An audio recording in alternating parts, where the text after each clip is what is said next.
Hi everybody, welcome back to my channel. It's Deborah Small here. Today we're going to talk a little bit about connection, and also we're going to talk about our center and how these two are interconnected. You might have heard people talk about there are different levels of existence. And I've heard that there are 7, but of course there might be more. Some people might say less. Some people talk about physical, mental, and emotional. For sure, we know we have these 3 bodies, but there are also more layers. Whatever your belief is, at least we know we have 3 layers of existence. And they all have an effect on us and our day-to-day life. So we're going to talk a little bit about what we can do to have a better outcome for our day-to-day life on these 3 bodies, and what practices we can do to have a better outcome too. So first of all, let's talk a little bit about the emotional body. So the emotional body, we can also say, has an effect on our life. Okay, so you must have noticed in your own life, when you're feeling happy and things are going your way, then usually you feel good. So the emotion is good, and some people can even talk about it as joy and happiness and so on. But it's part of the emotional body. So if you're experiencing an emotion or a feeling that you don't like, then usually you have a negative feeling within yourself. So we're going to talk a little bit about what we can do so that we understand we don't have to fluctuate so much between these emotions depending on what happens on the outside life. For example, if something on the outside is happening that you like, you can say, okay, something good, you can enjoy it, and when it's time for it to leave or to pass, then you can say that's good too. So if there's an emotion that is triggered or something that you don't like, then I want you to also observe that. So if you can observe, there's something here happening that I don't like. So the emotional body is very hard. It's probably the last one that we can kind of get traction on. For example, if you go on your, let's call it a spiritual journey, we can notice how we can look at our mind, our feelings, our thoughts, our physical body, and so on. And the emotional body is the one that's going to take the longest, because the emotional body seems to be the place where we get really stuck. If somebody hurts you, you probably don't want to forgive them. In the end, we struggle a lot with the emotional body. So remember that your emotional body dictates the outcome of your life. So if you want your life to be more steady and stable, it's very important that you become aware how you react to this emotional body that you have. And also remember, we had a talk about this a couple of weeks ago about what is triggered. Okay, and a lot of the time some things get triggered in our childhood that creates trauma for us, and then this is usually what we carry with us the whole life. Doesn't matter how old we get, when there's a traumatic event in the childhood that we didn't work through, then we will always try to avoid that. Or if people trigger that pain in us or that trauma in us, we want to avoid them. What we're trying to say here today is like, how can you get on top of this? When you understand, I'm telling it to you now, that your emotional body has an effect on your life, dictates the quality of your life. Did you know that?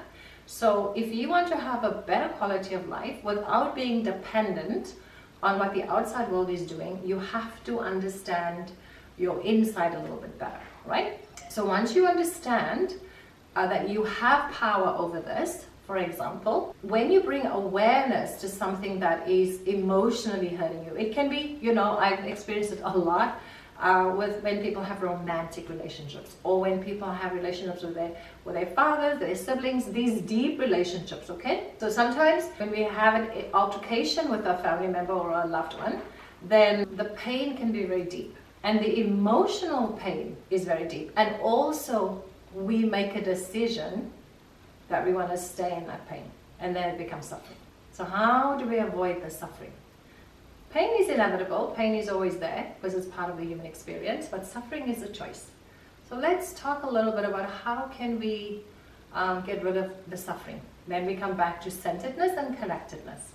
So one of the best ways to become connected to oneself is through the breath. Our mind can take us to a million places. Again, we had a talk about that a few weeks ago. Mostly it wants to be in the past or it wants to be in the future. It's constantly going between these two, and it's constantly looking for ways to protect us, not to go through the same pains or traumas that we experienced before. But it's kind of like living in a hell, because there's like 7 or 10 voices in your head going at one time.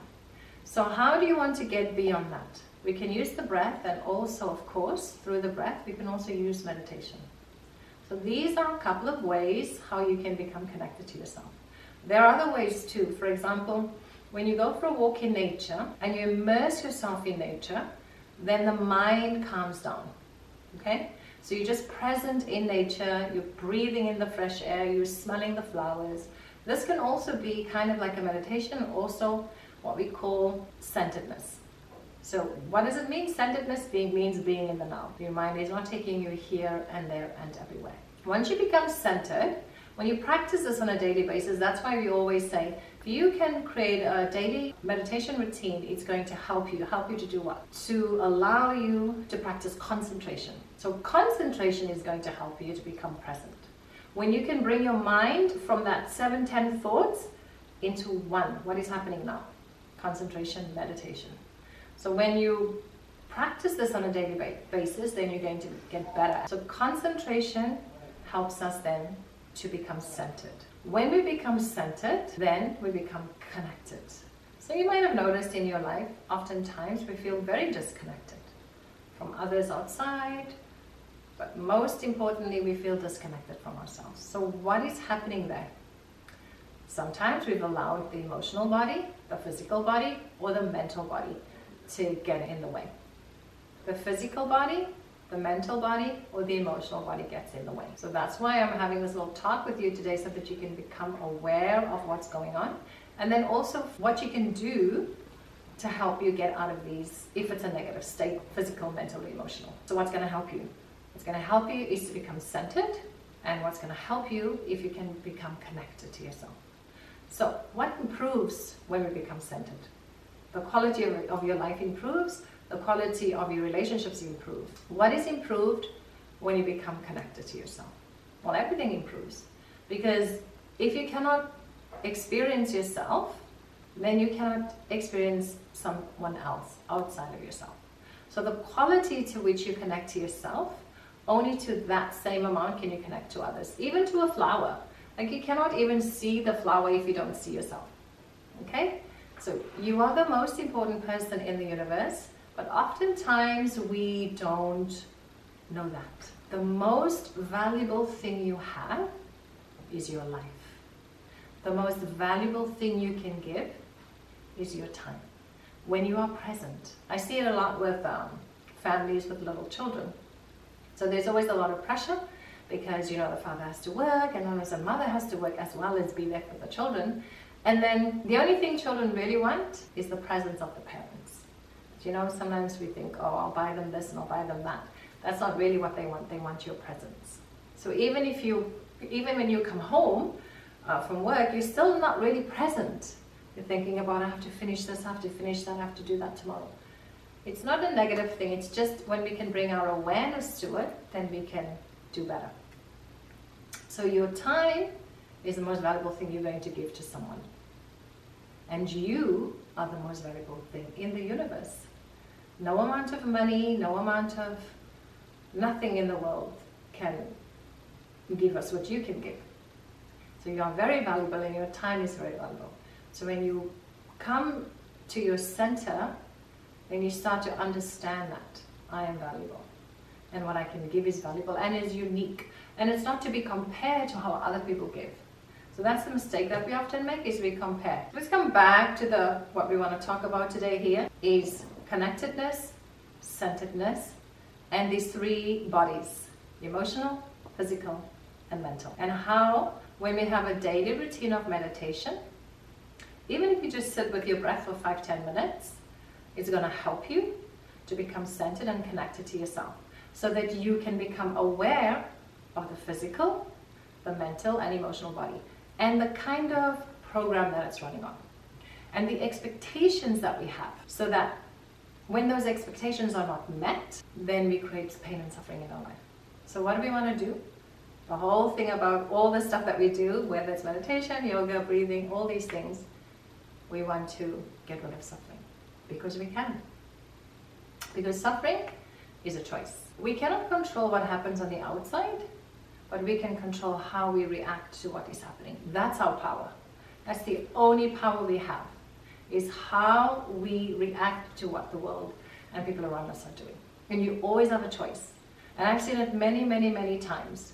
Yes, maybe somebody hurt you, maybe somebody did something bad to you, but if you forgive them, forgiveness is for you. Okay? So today, I hope that you will value to stay connected to yourself more, that you will value to be present with yourself more, and that you will value to take responsibility for your physical, emotional, and mental body.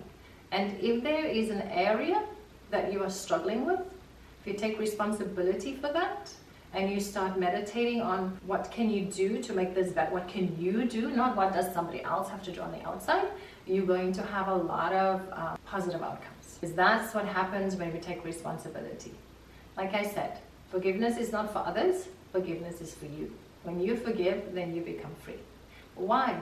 Because I think if we lived here the whole life and we never connected to ourselves and we never take moments to become centered, then it's like, why are we here?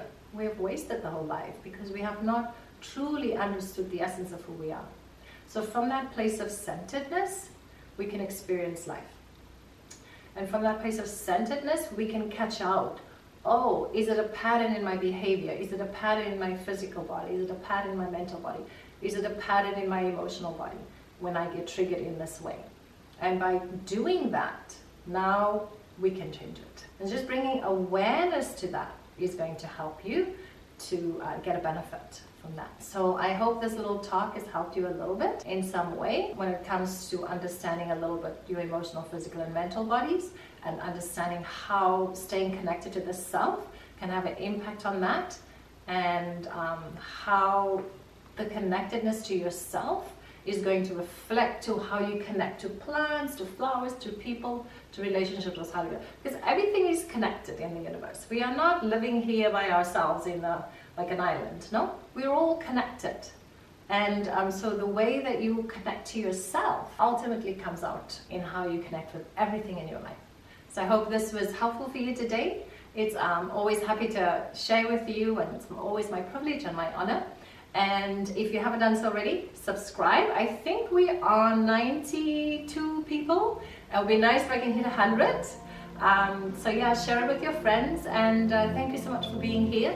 And I will see you next time.